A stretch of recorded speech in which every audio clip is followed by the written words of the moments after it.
આજ રોજ કોંગ્રેસના ઉમેદવારની જનસંપર્ક યાત્રા દુમાડ ગામથી નીકળી વાઘોડિયા તાલુકાના અનેક ગામોમાં ફરી હતી।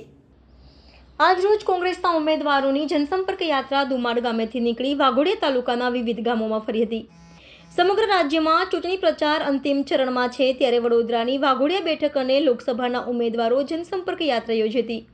આ જનસંપર્ક યાત્રા દુમાડ ગામેથી નીકળી વાઘોડિયા તાલુકાના વિવિધ વિસ્તારોમાં ફરી હતી, જ્યાં ઉમેદવારોને બહોળો પ્રતિસાદ મળ્યો હતો। વિધાનસભાના ઉમેદવાર કનુભાઈ પૂજાભાઈ ગોહિલ તેમજ લોકસભાના ઉમેદવાર જશવંતસિંહ પડિયારની જનસંપર્ક યાત્રામાં ગ્રામજનો દ્વારા મળતો આવકાર ઉમેદવારોને જીતનો વિશ્વાસ અપાવી રહ્યો છે।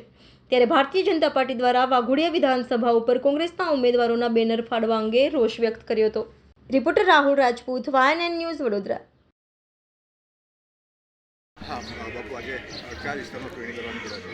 જી, આજે દુમાડ ગામથી શરૂઆત કરીને અહીંયા ગણપતપુરા અને દેના ખાતે આવ્યા છે। ખૂબ સારો પ્રતિસાદ લોકોનો મળી રહ્યો છે। સાથે જે રીતની પરિસ્થિતિ હાલમાં રાજ્યમાં પણ ચાલી રહી છે, જ્યારે વડાપ્રધાનશ્રી પણ જ્યારે ગુજરાતમાં આવે છે ત્યારે જે પ્રકારની વાત એ કરી રહ્યા છે, એટલે કંઈક ને કંઈક એમને પણ અંસાર આવી ગયો છે કે આ વખતે ગુજરાતની જનતા હોય કે દેશની જનતા હોય એ કંઈક આશ્ચર્યચકિત પરિણામ આપવા માટે જઈ રહી છે। જે રીતે 2014માં શરૂઆત કરી હતી આ લોકોએ, અને એની પહેલાં યુપીએ ગવર્મેન્ટ હતી, અને 2014માં એ રીતે શરૂઆત કરી કે જનતાને આ મોંઘવારીની થપ્પડ, જનતાને આ ફલાની થપ્પડ, એ રીતની એડવર્ટાઇઝમેન્ટ એ લોકોની આવતી હતી। મોંઘવારીના નામ પર 2014નું ઇલેક્શન લડવામાં આવ્યું, પરંતુ જે વાતને લઈને જનતા વચ્ચે એ લોકો ગયા ને, જનતાએ 10 વર્ષ સુધી જેમને જન આશીર્વાદ આપ્યા અને આ દેશની સત્તા જેમને સોંપી, એ લોકો દ્વારા જે મોંઘવારીની વાત કરવામાં આવી હતી, મોંઘવારી નાથવાની જે વાત કરવાની હતી એ વાત તો અલગ રહી ને, ઉપરથી જનતાને બેરોજગારીનો ભરડો હોય અને મોંઘવારી ખૂબ મજા મૂકી છે, એવી પરિસ્થિતિમાં દેશના અને રાજ્યના લોકોને મૂકી દીધા છે। ત્યારે આ વખતે સમગ્ર દેશ સહિત આપણા રાજ્યમાં પણ ખૂબ સારી સીટો કોંગ્રેસની આવવાની છે। વાઘોડિયા વિધાનસભા મત વિસ્તારમાં આજે દુમાડથી અમે અમારી ફેરીની ચાલુ કરી છે। લોકોનો ખૂબ પ્રતિસાદ મળ્યો છે, લોકોના જન આશીર્વાદ મળી રહ્યા છે અને ઠેર ઠેર લોકો અમને આવકારી રહ્યા છે।